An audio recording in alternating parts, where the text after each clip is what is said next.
Review podcast. I like that theme music that we have. We'll get something. We'll find something eventually. Yeah. Eventually, we'll do it.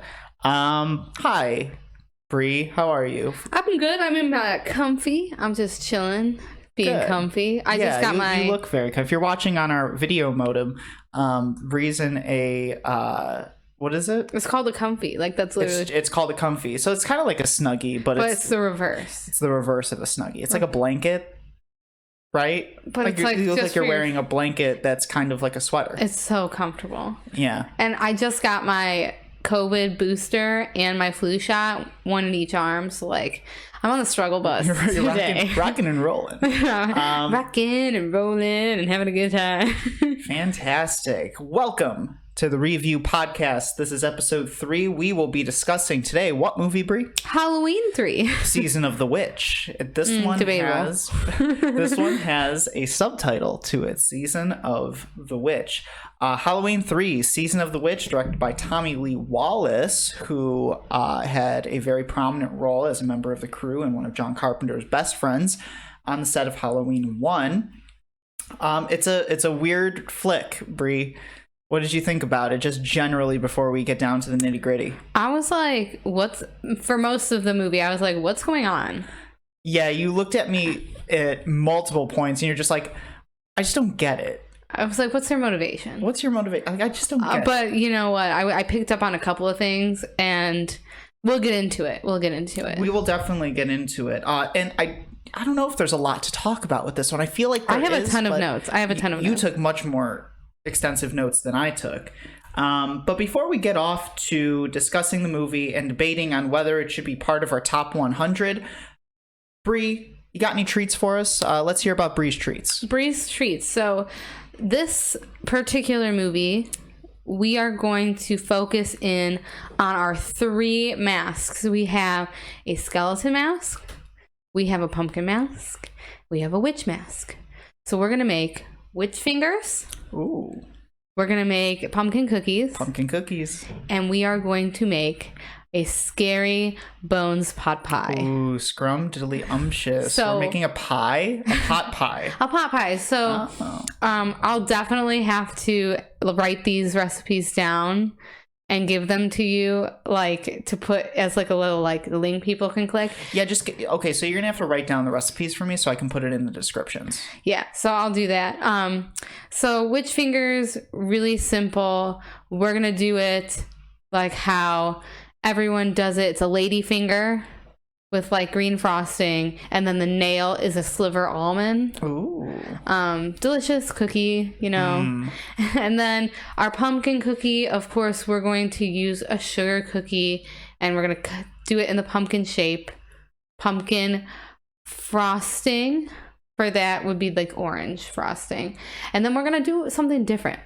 We're going to go to our home goods store. We're going to buy our skeleton like pie molds, I would say, or cake molds, and we're gonna press in to those our like dough, and then we're gonna fill it with our chicken pot pie mixture, and then we're gonna put dough on top, and then when we unmold them, they're gonna be in the face of a skeleton. Ooh, that's gonna be pretty cool. I feel like that's a little complicated. I mean, if you're good on the sticks, I guess. I mean, if you want to have a authentic viewing experience, you don't have to make all of these.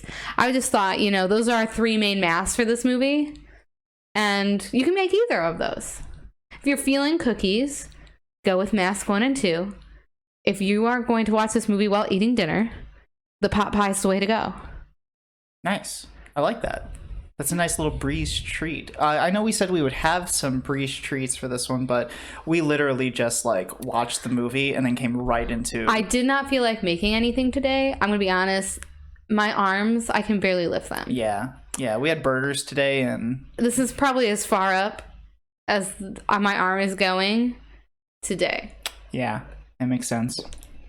So let's get started. We open up this movie, and I have no idea where the heck we are. I don't know if we're in Haddonfield. We're not. I don't think. I don't think so either. They 'Cause- never said anything about being in Haddonfield, Illinois. We're in Santa Mara. We're in California. California. I'm pretty sure we're in California. So we open up on a very synthy soundtrack. I noticed that right away. I was like, where are we? What year are we in? Why are we listening to alien music? I said that multiple times. Multiple times you mentioned alien music, and the soundtrack much different than. And John Carpenter is credited in the soundtrack for this movie, but it's a much different vibe than the other Halloween movies, and this is a weird flick. It's not the vibe. It's not this. It's not the same thing as we are used to with the other Halloween movies. So we open up and we're in like a junkyard, right? Yeah. Took me a while. I said dumpster because I couldn't remember the word for junkyard. I said dumpster. And we have like this guy, and he's obviously hiding from someone.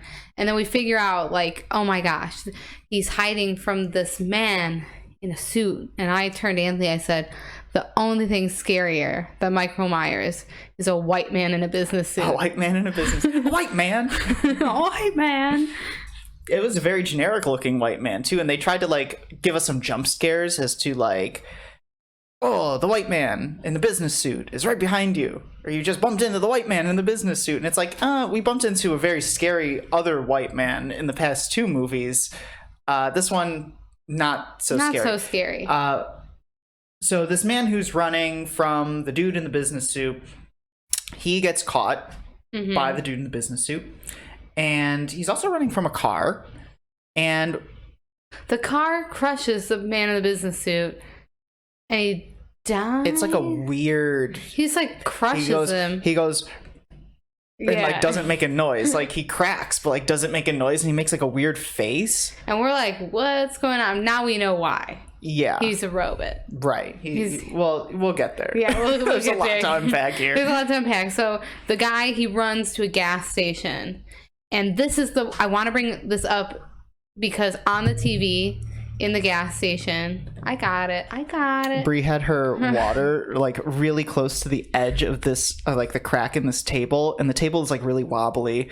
The so doctor just get it off the crack. Who did my shots said I have to drink a lot of water, so I understand that. So chill. Okay, so on the TV at the gas station is like a Stonehenge. I can't like okay. It's one of the stones from Stonehenge. One of the Stonehenges. One of the is missing. It's gone. And I thought about there's this song.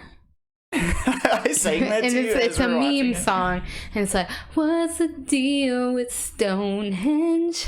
How did they get those stones so high without the use of technology? We have to die. We do die because of Stonehenge. It's definitely like a Chekhov's gun type, right? Like at the first you're like, why did you give us this weird? It's like, great, Stonehenge got robbed. Fantastic. And if you don't pay attention to that, you literally can't pick up. Yeah, if you miss that, then like, you're done. You're fucked for the rest of the movie, essentially, because that's like the big reveal as we're skipping around. Yeah. But that's like the big reveal for the movie is, what's the deal with Stonehenge? Yeah, so... And now we all have to die. Yeah. So they're watching the little report on Stonehenge, and then it intercuts with a commercial for Silver Shamrock. Someday till Halloween. 8 days till Halloween. 8 days till Halloween. Silver Shamrock. And that plays just constantly throughout this movie. And go ahead. And then, like... I don't even know where to go. This guy, like, the guy's like, I gotta take this guy to the hospital because he, like, faints or something. Oh, yeah, the dude that's running from the man in the business suit. Yeah. And then it cuts to a random man in his house. Well, he's got a mustache. He kind of looks like Burt Reynolds. He's like a Burt Reynolds knockoff. I noticed right away. I said, I know this actress that's playing the mom. Yeah. Okay, so dude, knockoff Burt Reynolds comes into the house and he gives his kids these masks and oh, hey kids, happy Halloween. And the wife is like giving him some guff for like being late or whatever, and she's like very cold to him. We find out that's his ex-wife. We find out that's his ex-wife, but Brie, who is the actress that plays that wife?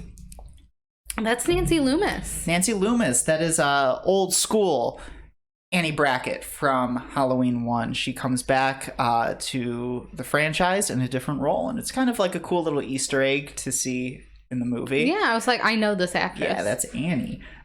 So this guy, Burt Reynolds knockoff, who we later find out his name is Daniel Chalice. He's a doctor.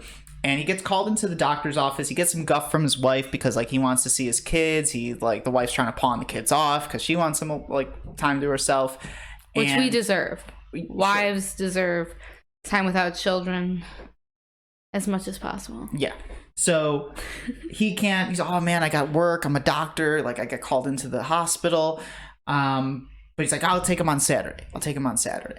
And so he gets called in the hospital, and we see that the dude that ran the gas station has taken in the very panicked guy running from the business suits into the hospital for whatever kind of checkup. He's like, I don't know if I should bring him in, but I brought him in because that's the right thing to do. And they're like, yeah, thanks. And he's like holding on with a death grip the Halloween mask. Yes, he's holding onto this orange pumpkin mask from Silver Shamrock, and the doctor kind of takes care of this dude, and then he lays down and he's like ready to go to sleep, and the guy from the business suits no, you're missing a key what am I missing element. So we think that this man has like passed out, he's not getting up, and he's holding on to this mask with his death grip, and they're in a hallway, and then the TV in one of the rooms goes 8 days till Halloween, and the guy like sits up, and he's like, they're all going to kill us. They're going to kill us. They're going to kill us all, or something like that. Yeah, it's ominous. And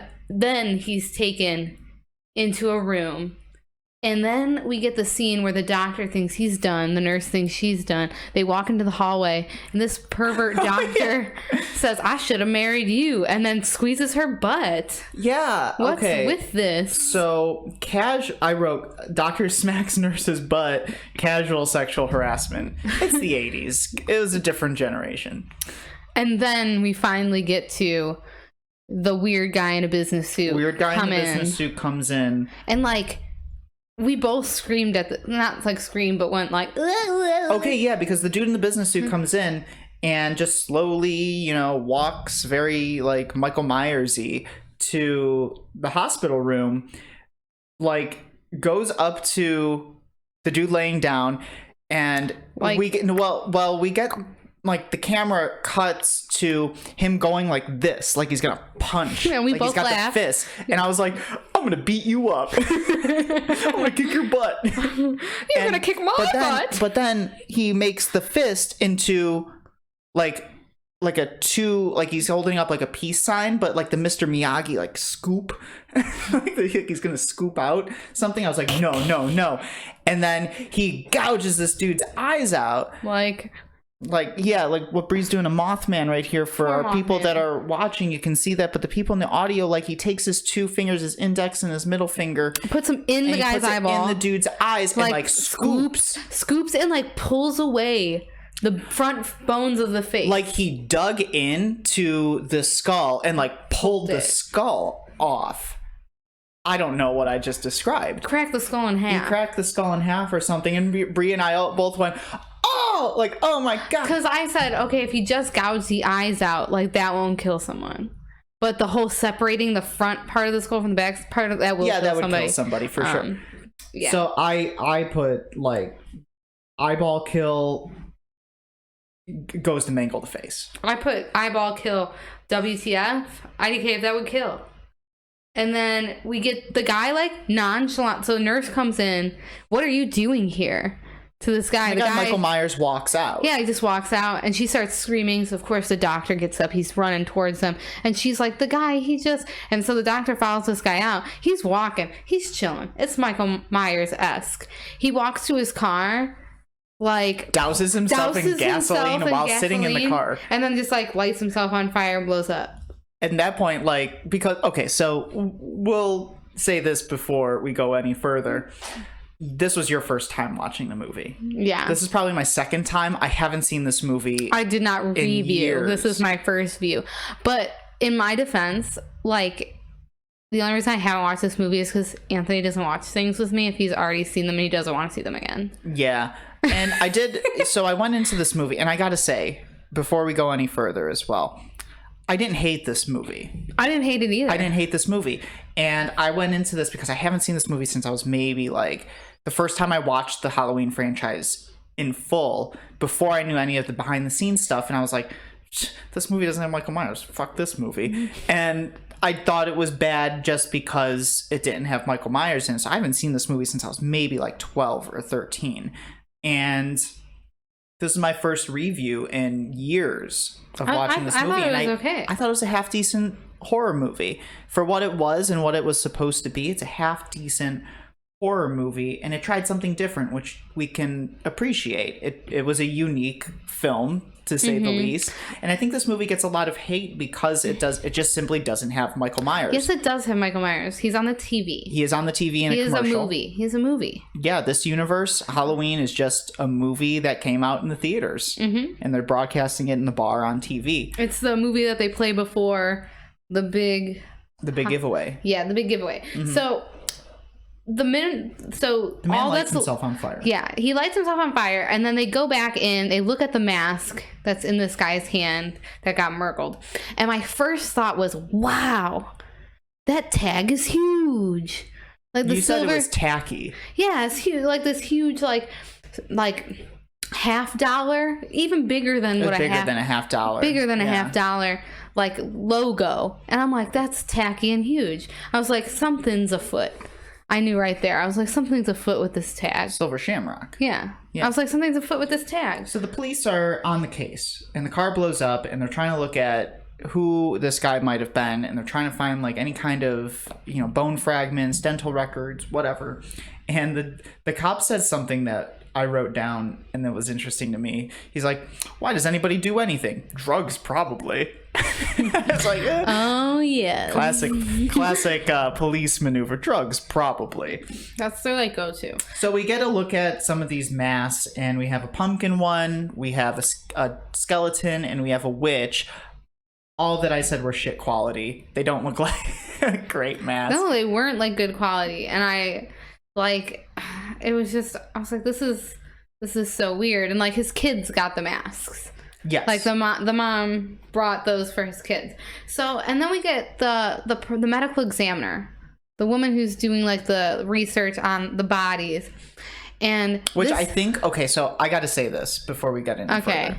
I think they filmed all of her scenes in like one go, because she's in the same position in the same room saying the same stuff over and over. Every scene that she's in, she's sitting on that stool or like the swivel that's her stool. job. I know that's her job, but like they couldn't have called that actress in for more than one day to film her scenes. She's not in the movie all that often, and she's in the same setting doing the same thing. But you know what I also noticed is that this doctor goes in there and he gets cheeky with her too. Yeah, he gets like a little flirty with her. Yeah, and she kisses him on the cheek. Mm-hmm. I'm like, how many women is this man intimate with? No wonder you got a divorce from your wife. You're slapping a nurse's booty cheeks, and you're kissing the medical examiner's face. Mm-hmm. No wonder. He mentions, he's like, oh, I would like to go out to dinner with you at some point too, later on in the movie when he calls her. But medical examiner's looking through all the stuff. He, is kind of curious as to what's going on. He's, something's fishy here, something's fishy here. Meanwhile, the daughter of the dude who got gouged in the eyes, she comes in and she's like, yeah, that's my papa. And she identifies the body and says, I wonder why he was running from the factory of the Silver Shamrock factory. Like, I don't know what he was doing there. So I don't know. I kind of lost track at this point of what was going on in the plot, but doctor thinks something's fishy. Daughter thinks something's fishy. They kind of collaborate and they're like, we're going to the factory. Yeah. And I thought, this is weird. This is strange. And then he calls and he like his ex-wife and says, I can't take the kids tonight. To which you said deadbeat dad, and I said, but he's a doctor. But I said, but he's not doctoring. That's not why he's He's going to investigate. And I wrote down, this is a doctor, not a police. What do they think they're doing? Right, he's not a detective. Yeah, so like, what's his business? He has no business. I mean, are we glad that he did something? I guess. Maybe. I don't know. He didn't really seem to accomplish too much by the end of this movie. So I was like, weird. And so they drive to this town, drive to the factory, him and this random lady who we believe to be the daughter of that guy. And oh, you say we believe to be the daughter of the guy, and I know where you're going with this, but I'm gonna debate you when we get to it. Oh, well, we'll debate. I'll go fist to cups. I'm gonna challenge you on that one. So anyway, they get to this town. They don't want to go into the factory right away. They want to pretend, ruse people that they are a couple and they are here to just pick up an order from the factory. So they get a room together, and as soon as they do that, it's down to the hanky panky. Like, oh, they immediately have sex. Immediately. Like, it's instantaneous. There's like very little connection that they make with each other, and then they're just like going at it. Though I have to say, my favorite part is when this random family shows up. The dad pulls in. I know what you're gonna say. The bike falls off. The kid's like, my bike. And then the mom comes off. The dad introduces the doctor to his wife and his kid. The kid gets on the bike. And his mom's like, don't you ride in the street. It's like, yeah. He's riding away, and then he flips off his mom. Oh, badass. I'm like, oh, this kid's the coolest. Oh. That reminds me of the kids in our town that we live in. We're like mowing the grass one day, right? We're mowing the grass one day, and this kid pops a wheelie. And I was like, ooh, we got a cool guy in the neighborhood today. We got a cool guy. I see those kids all the time. You do? Yeah. I don't. It's like they must be twins or something, but they always like pop wheelies. And I'm like, this little chud pops a wheelie right in front of me. It was definitely like a power move, right? Too. Like a show of dominance on his part. I was like, look at me. I'm a chump mowing my lawn. You're riding your bike free as a bird, popping wheelies in front of me. What a cool guy. And I audibly say, ooh, look, we got a cool guy. I was not having like a good day that day because like I was really tired from mowing the lawn, and you were with me, and you just said, ooh, we got a cool guy here. And I just like lost it. I love our town. There's no shortage. A giant cast of characters. I know, it's so funny. Speaking of cast of characters, we're introduced to the supporting cast of this movie. We're introduced to that family with the man, the husband, or the man, the man and the husband. The man, we don't discriminate. Who is the husband? The wife and the little kid who flicks off his family. The little chode. Yeah, and then we're introduced to this woman who's coming into town to fill an order at the Silver Shamrock factory. I don't think we mentioned this, that like why they're at the town that they go, Santa Mara, I think it is, or Santa Maria. I don't remember the town name. They're at this town and they explain what Santa, whatever it is. It's an Irish town. It's an Irish town. It was founded by, was it that Cochrane guy? Did he found the town? He came into the town. They went into the history of the town and got, I don't know, I've drifted off at this point, but they went into the history of the town. They said, oh, a bunch of Irish people came into the town and they have this little, everything's Irish here. The pub is like Dublin's pub and things like that. The guy who runs the motel has an Irish accent. Everyone's Irish in this town. And it's a factory town. So when they drive in, it's a small town, everybody knows each other. They're staring at the car, and they pass, the doctor and the daughter pass themselves as husband and wife to kind of draw suspicion away from themselves. But they're there to investigate the factory, because they're there to investigate why this girl's dad was running away from the factory, and he wants to know what's going on with Silver Shamrock because something's afoot. So they check into this hotel immediately. Something is just like not like right about this town. They have like an alarm system, not an alarm system, but like an all town, it's like a camera. there's a camera and there's also like a PA system all around town that's like curfew. Nobody's allowed out past 6 p.m. And I'm like, that's early.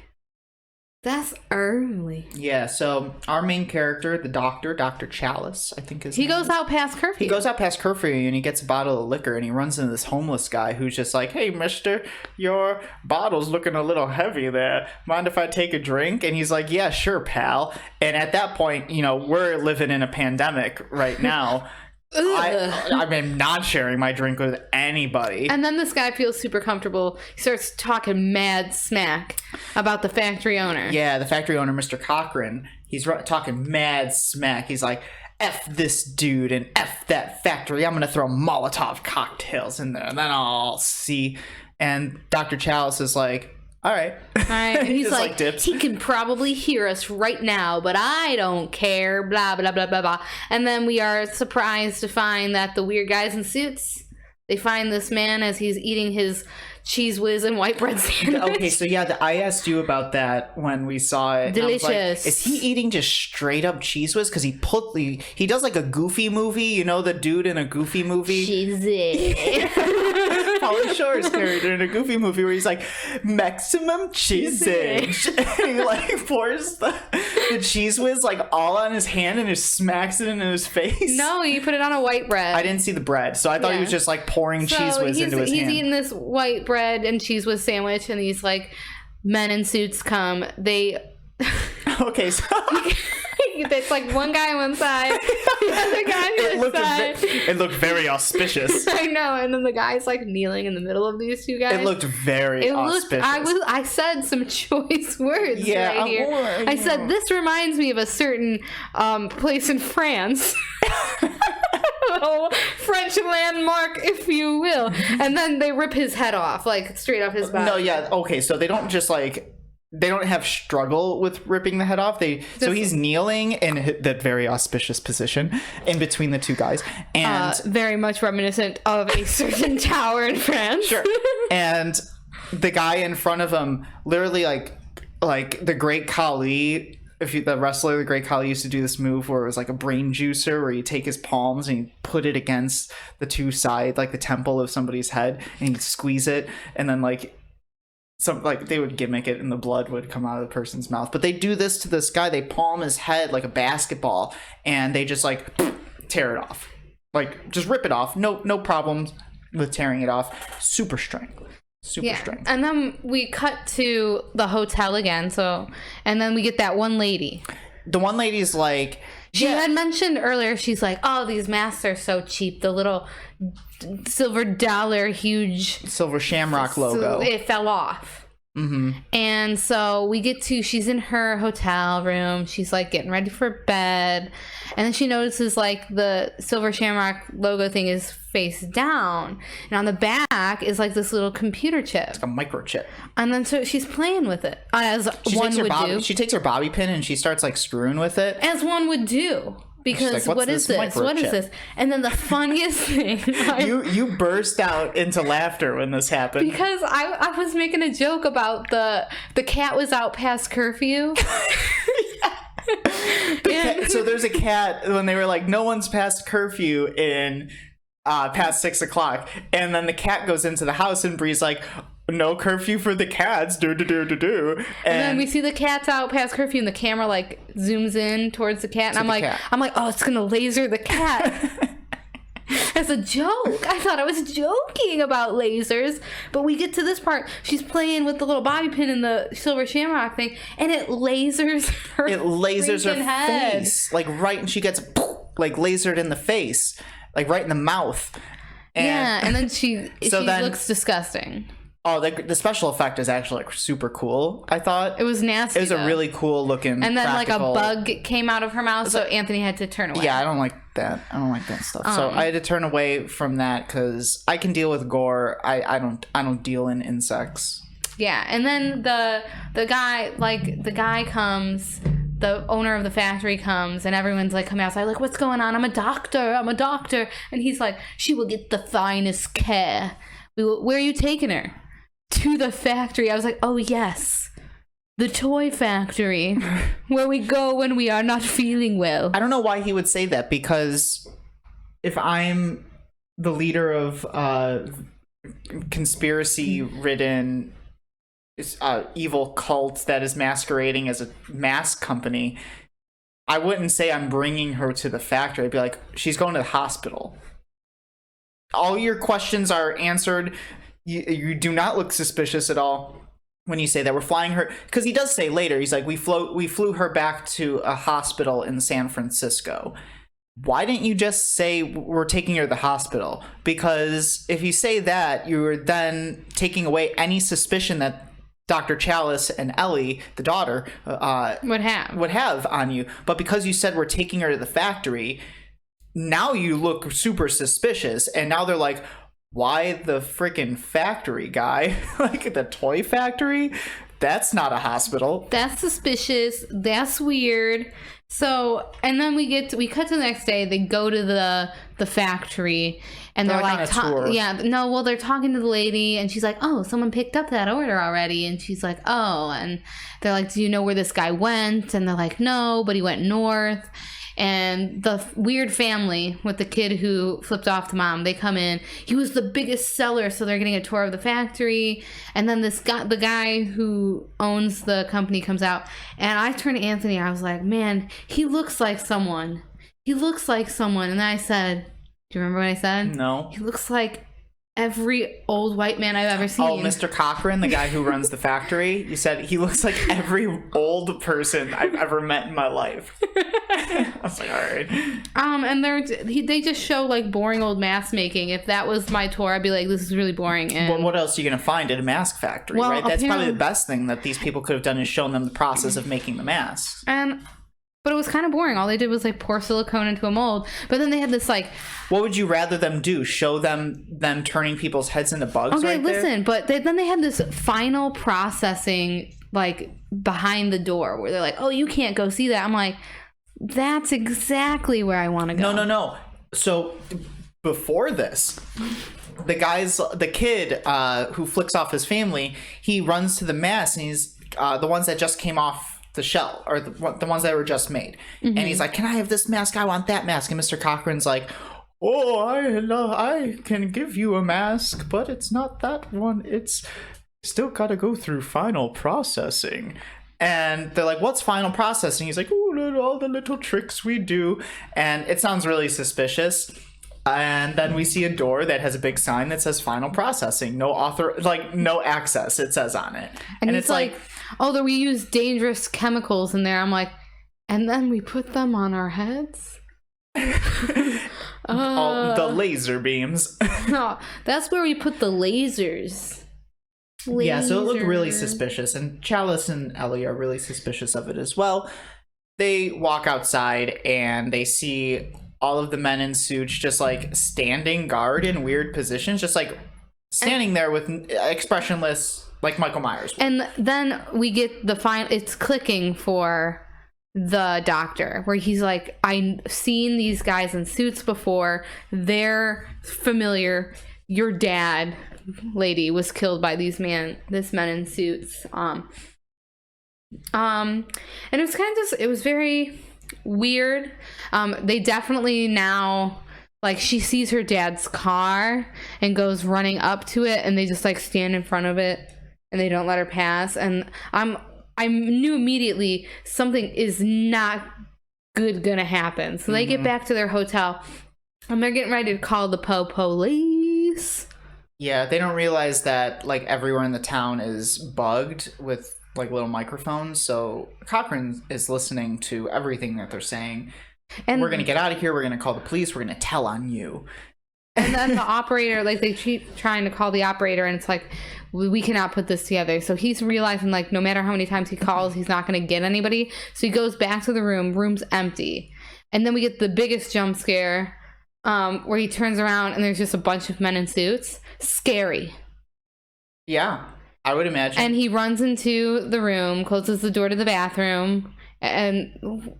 Imagine if Jeff Bezos was like a cult leader. Well, he is, but... Frightening. And then he's like, I'm gonna send my men in suits to take care of anybody that criticizes me. And they're gonna hit you with It's their scary. bottles It's a of scary tea. thing, right? We are always scared of the rich and powerful.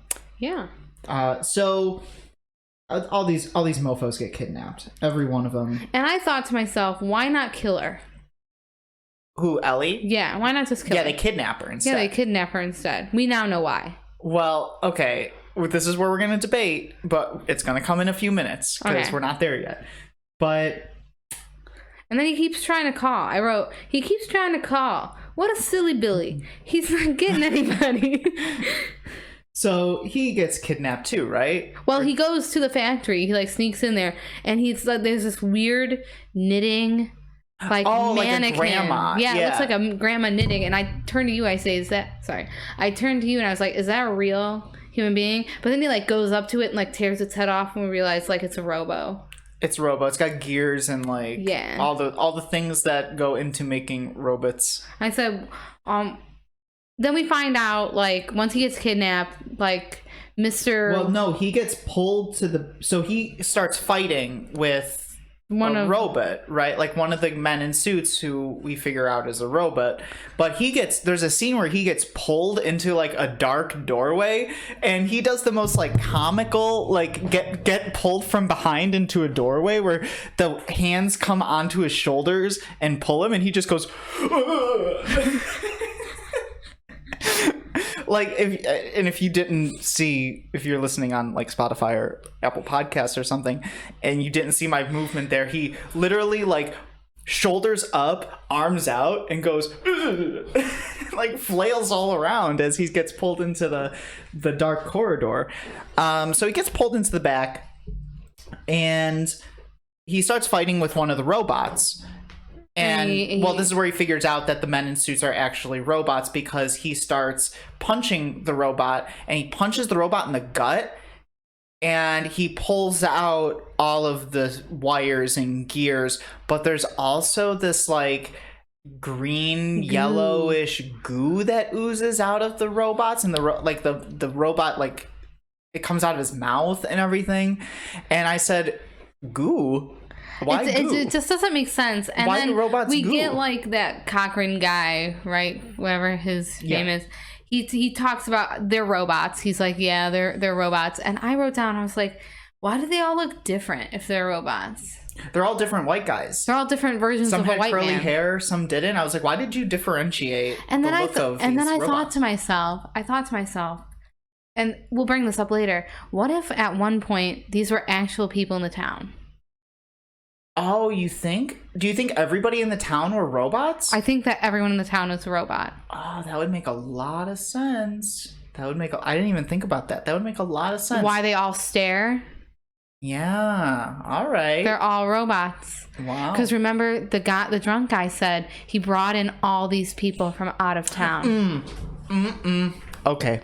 I pay attention to everything I see on TV and movies. Like, I caught that immediately. I said, nope, didn't get it. All of these people in this town, they're robots. All of them.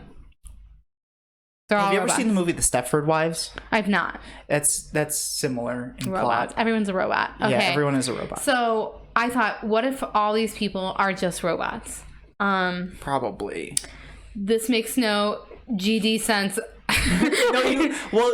This is another point in the movie where you looked at me and you're like, I don't know what's going on. Yeah. I was like, just watch. Okay, because then we get, the evil man tells his evil plan. That's the worst trope. Well, he doesn't do this yet. He brings them in. Get there first. Okay. So there's a couple things I want to go over first. First of all, Cochrane brings Dr. Chalice into this, like, tech room where like all these robots are sitting there like messing with the tech and getting the commercials, the Silver Shamrock commercials all set up. To which I wrote down, why are all these robots in lab coats? They're distinguished robots. Are they distinguished robots? Yeah, they're his favorite robots. Why would robots need to wear lab coats if they're robots? Why do they need to wear suits? Well, yeah. It's just he's like, this is my aesthetic. Just be naked. He's like, this is my spit. The old guy's like, this is my aesthetic. Robot chic. Robot chic. They're all his little dollies. So he brings Chalice into this like tech room, and some of the robots in lab coats are working and like chiseling off a giant rock. And he's like, "Oh, look, it's Stonehenge." And that's where Stonehenge went. I was like, they stole Stonehenge. And he even says, I wrote down his quote because it didn't make very much sense to me, and I want to dissect it with you.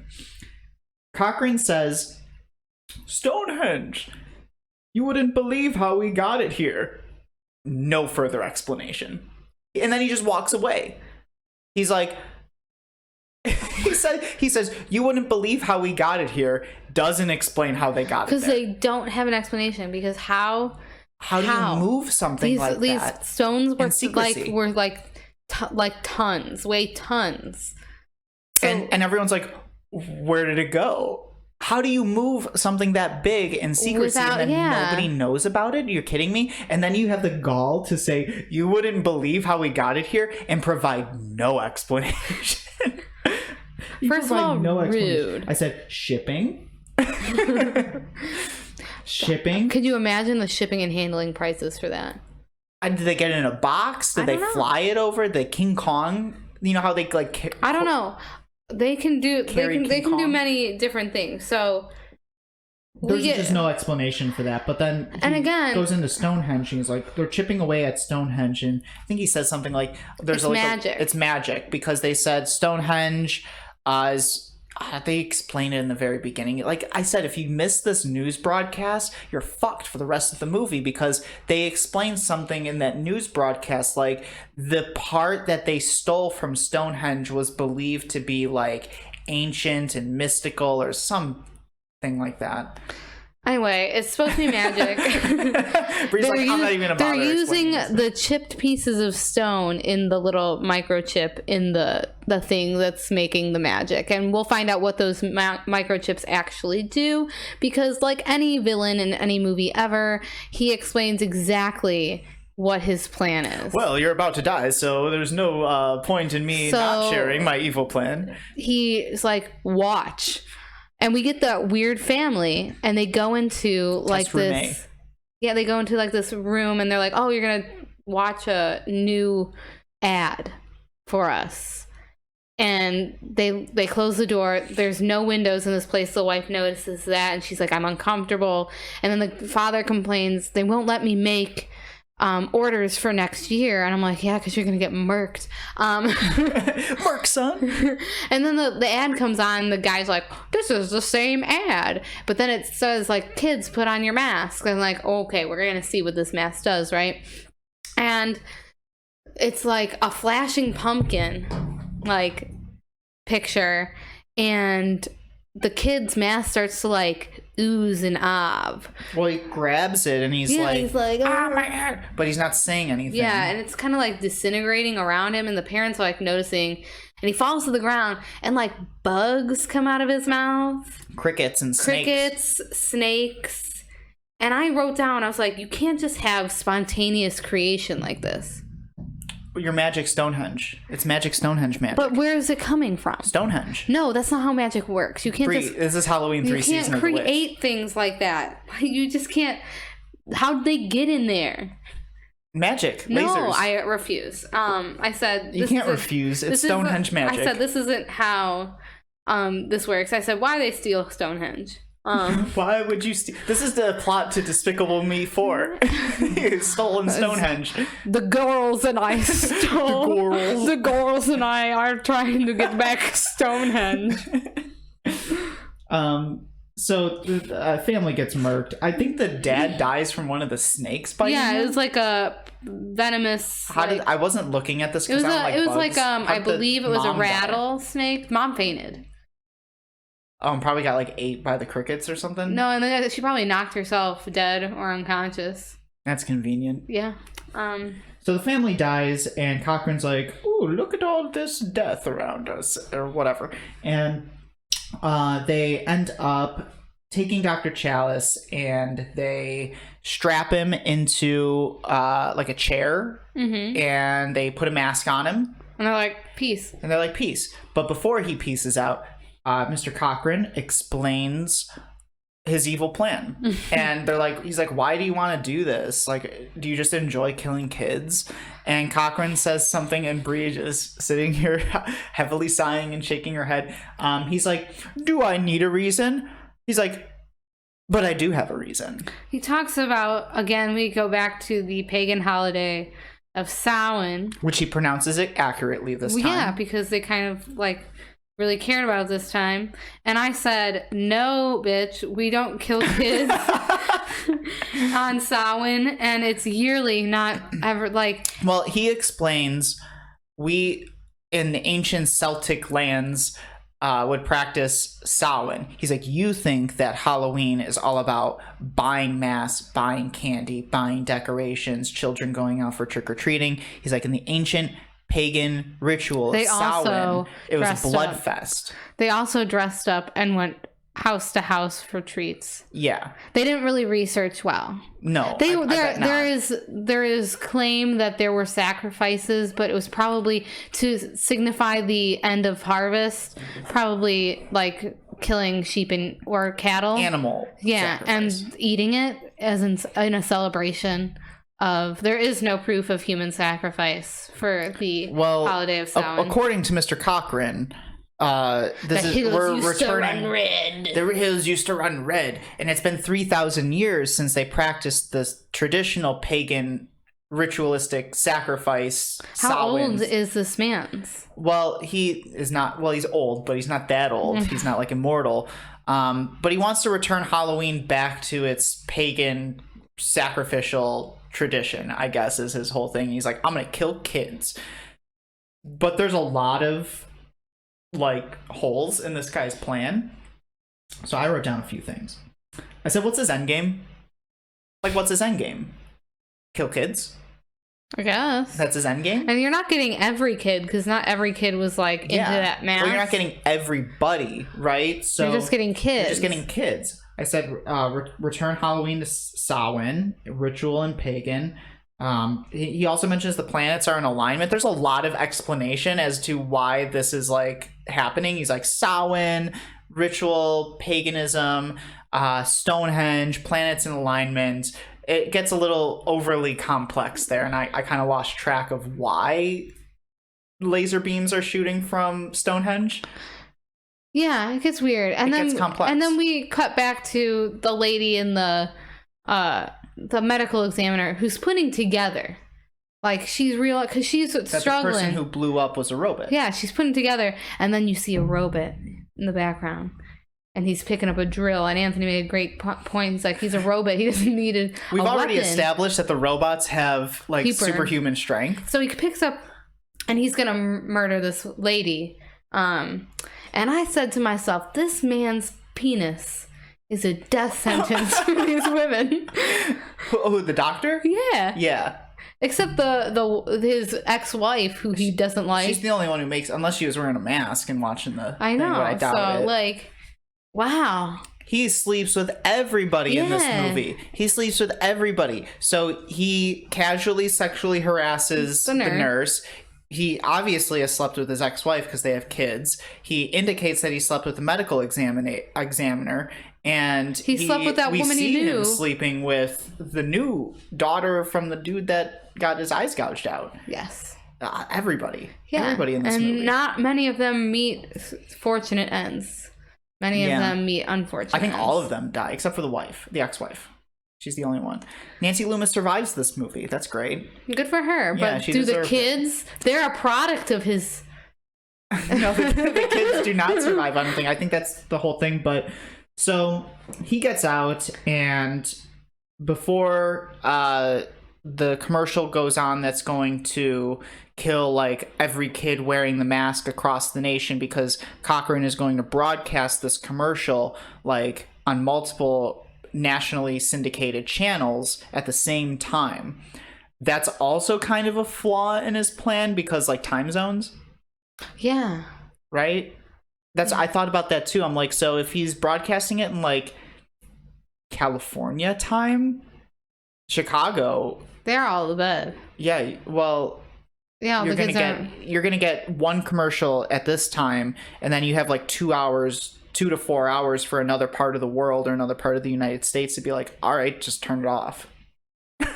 There goes this guy's evil plan. It just doesn't make sense. And then we get probably one of the most hilarious scenes of this movie. I died, dude. So the guy, he gets out of his hold, he kicks the TV in, so smart, climbs in the air ducts, gets down, grabs like a case of these, the silver shamrock medallions, goes up, figures that these chips are gonna like short circuit all the robots, pours them over the robots all... Well, no, because the commercial is already broadcasting, right? Like in the studio. So all the lasers from the medallions that he pours from the ceiling, like, kill all the robots. And then it activates Stonehenge. Okay, so then there's like a circle. Stonehenge activate. There's a circle that forms around the computers, and then it shoots to Stonehenge, and then it gets that guy, he turns blue, and then it gets to him, he turns like to Stonehenge. He looks at Stonehenge, and then he gets like engulfed in the laser beam that Stonehenge is projecting at him. But and this is Mr. Cochran, the evil mastermind behind this. He looks at Stonehenge, he gets engulfed in the laser beams, and his death, he like disappears, but it's not a human being. It was like I wrote, is this a paper mache replica of Mr. Cochran? Because he was like, it looked like a second grade paper mache replica, like you would make in art class. And it was just like his eyes weren't natural. Like he was smiling, and it was like a weird smile where he was like... I thought he became Stonehenge. Oh, he merged with Stonehenge? Yeah, like he became Stone. I thought he disappeared, dude. It was just so funny. And then, so they get away, the doctor and what we believe to be the daughter. I disagree. They're driving in the car, and then all of a sudden he's like, we should call somebody, right? Like we should. And she goes... She just like stares at him blankly, and then she starts choking him. She's a robot. They crash the car. We reveal that she is also a robot. We don't know if she's been a robot the whole time. And this is where the debate is, because you keep saying it is believed to be who we believe to be the We daughter. Don't have confirmation that's his daughter. We don't know. But for the most part in the entire movie, she reacts like a human being. So what do? Make a replica of her? So my question is, Brie. The stuff that's on the replica's actual skin? Is he making... He said creating robots is basically like mask making. That's what Cochran says in the movie. So they either killed her and made a replica. I think that they killed her and made a replica of her. You seem to think that she's always been a robot. We'll see. We'll for debate. Let's debate. Let's call Tommy Lee Wallace. Yeah, let's be like, was she a robot the whole time? I need to know. No, I don't think she was a robot the whole time because, and there's one reason I don't think that she was a robot the whole time.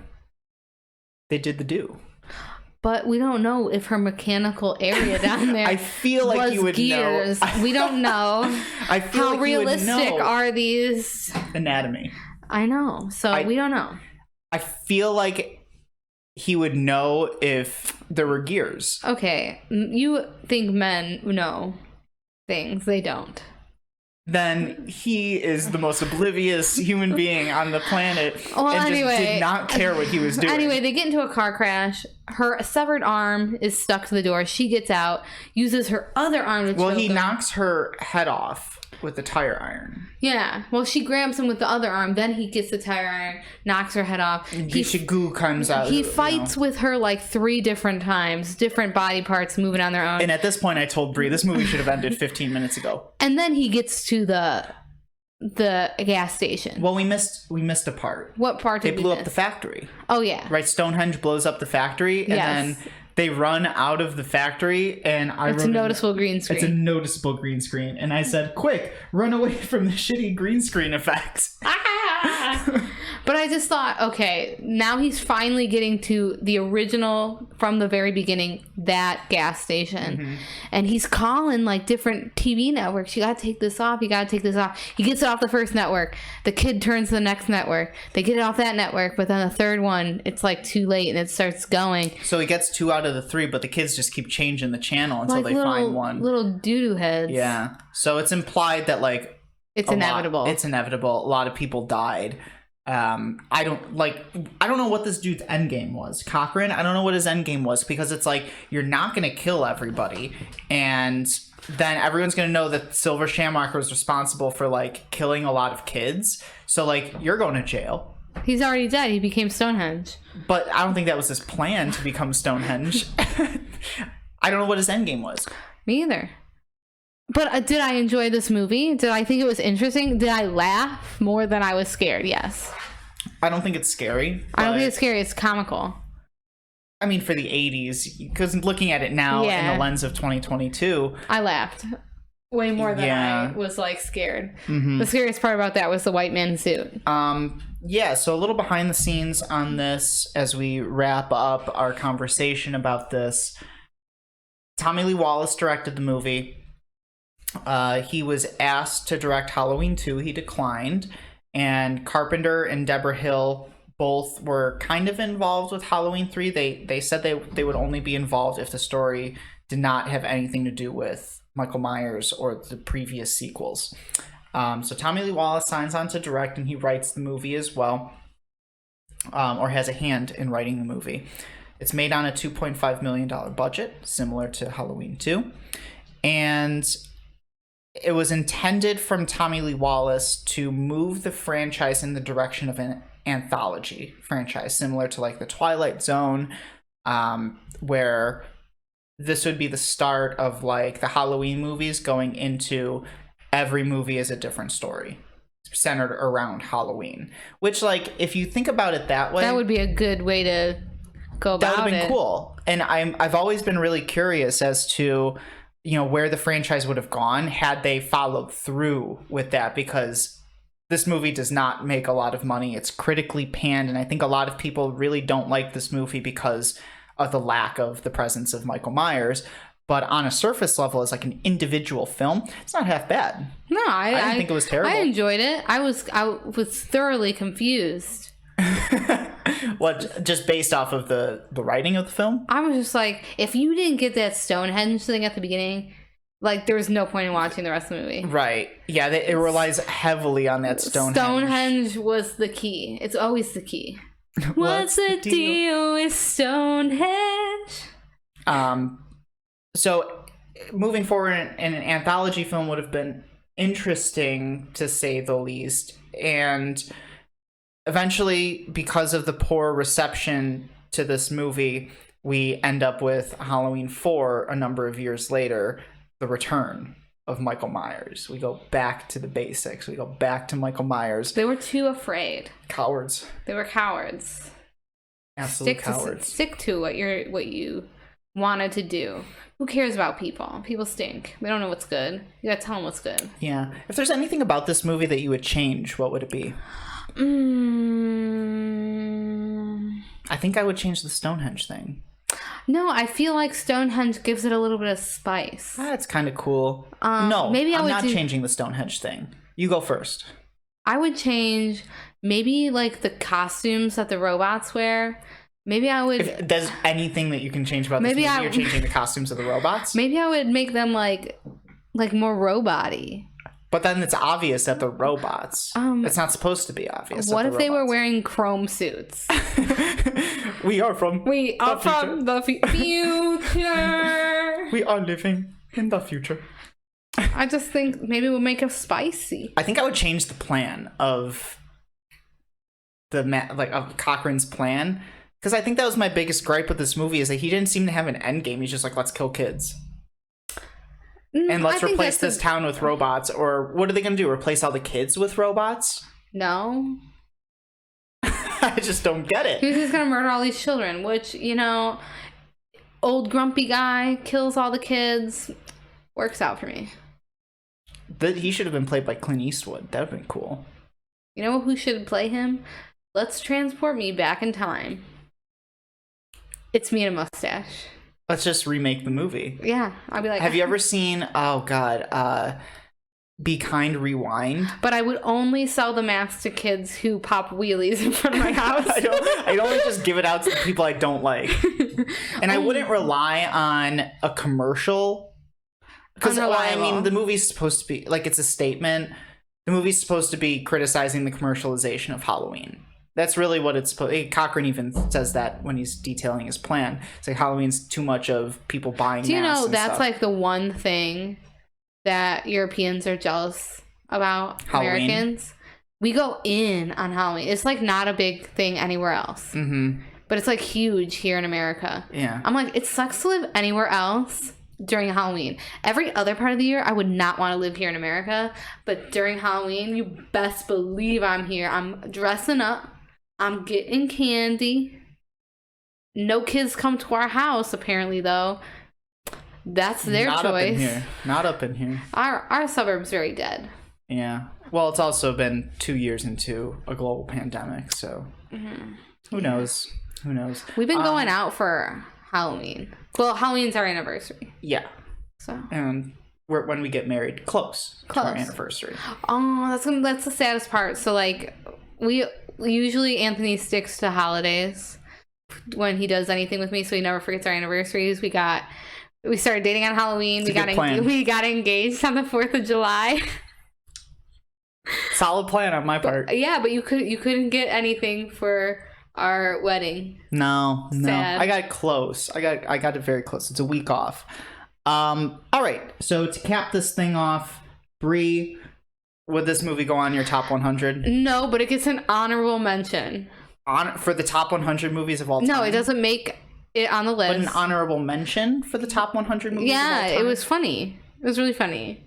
All right. It tried. Yeah, I don't think this makes it on my list or gets an honorable mention, but I do think it's worth a review. It's worth a review. Yeah. I think everyone should go watch this right now. It's funny. You don't have to watch the first two. I enjoyed it, and I felt like, because I've seen this movie years and years ago, but I somewhat felt like this was my first time watching it. Because I didn't remember a lot of it. It was so funny. And it's unique, and I think that's really what makes this movie hold up now, and maybe it doesn't hold up because you say it's funny and it was supposed to be scary in the 80s. I'm telling you, I want a kid that is just like that little kid on the bike. I'd be like, flicking people off. You're so cool, my kid guy.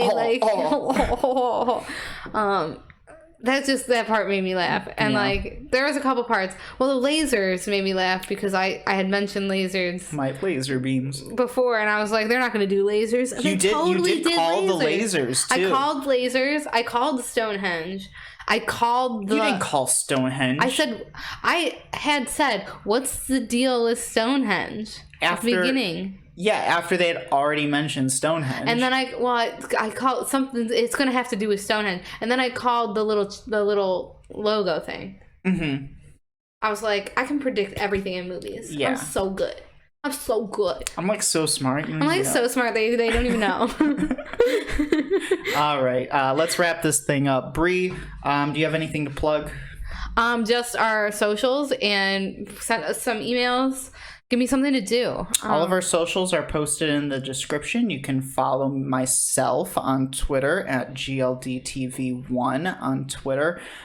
Brie, do you want to plug your Twitter? No, you don't have to follow me on Twitter. Yeah, just follow me if you want. Unless you want to hear about like me making some like dope spaghetti. Like that's really all you use Twitter for, is like, man, I made some good food. I just read this book. Like, Anthony's awesome. He did this thing for me. Like, I am such a boring human being. But if you follow me on Twitter, you'll get a lot of updates as to podcast and all the scheduling stuff, some tidbits behind the scenes. If you want bonus content, you can follow our Instagram. If you want pictures of me, I will not do feet, but for money. If you want, I was like, oh man, what this pod really needs is some more pictures of Brie. I'll be like, you got it. Me eating some pasta.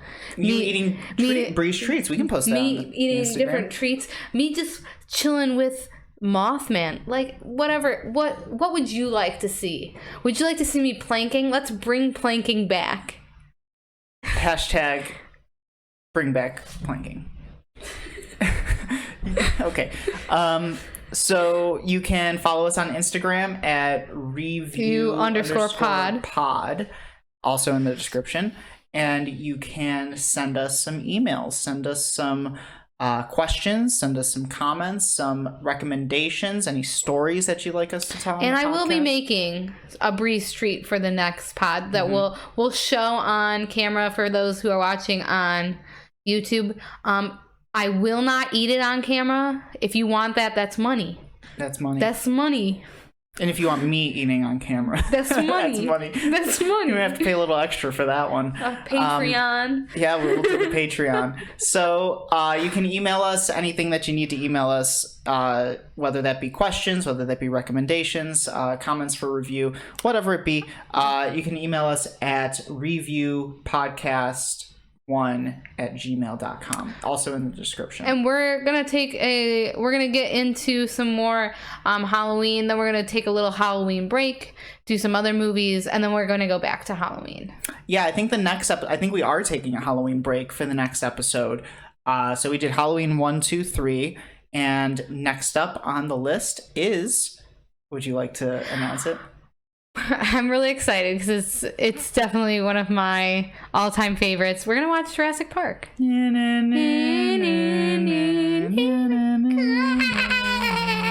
I saw this tweet that was like, Steven Spielberg, yo, I'm making a movie about dinosaurs. John Williams, all right, let me give you the most beautiful score in the history of the world. And I think there's several different you're either a horse girl, a car guy, or a dinosaur kid. And you know which one I was. You were totally a dinosaur kid. But what were you? You were a horse girl. I knew it. I was a Yu-Gi-Oh boy. Yu-Gi-Oh boy. That wasn't one of the choices. Yeah, it should be though. No. So we'll be back with next week with Jurassic Park, and then we'll go back into Halloween 4, 5, 6. We'll hit up Jurassic Park 2 afterwards, and so on and so forth until we finish up both of those franchises, right? Mm-hmm. All right, Brie, we are signing off. My name is Anthony. My name is Brie. And this is the Review Podcast. Please follow us on social media, and let's end this ish. Review podcast. Ending theme.